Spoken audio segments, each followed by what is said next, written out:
En Syrie toujours, Bachar el-Assad gagne du terrain dans les affrontements armés entre rebelles et forces gouvernementales. Le régime syrien s'est emparé du dernier fief rebelle dans la région stratégique de Qousseir. On en parle avec Harold Iman, spécialiste des questions géopolitiques sur BFM TV. Harold, le régime a bénéficié du soutien du Hezbollah. C'est très clair et c'est décisif dans cette région de Qousseir qui est lui aussi décisif car entre Damas et la côte, il y a Qousseir. Il fallait tenir ce verrou routier pour pouvoir relier les forces entre Damas et la côte qui est beaucoup plus pro-Assad que cette partie-là du pays.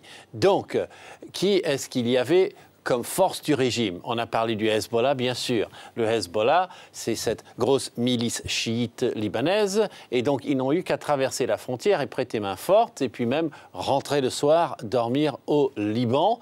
Ils s'étaient abstenus pendant des mois et des mois d'entrer de plein pied dans ce conflit.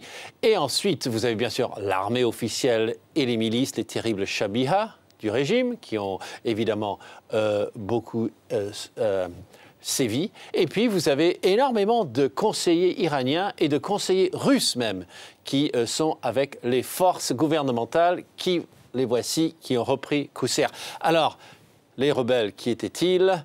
Vous aviez l'armée syrienne libre, mais beaucoup de mal d'ici de savoir qui ils sont exactement, de combien de troupes disposent-ils, combien de divisions.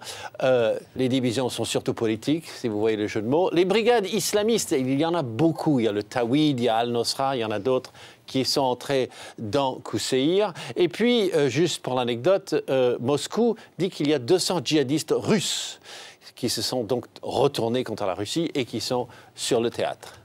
Alors, Harold, Bachar el-Assad se maintient grâce à la Russie, on l'a compris, le Hezbollah, et même l'Iran. Où en est la diplomatie internationale?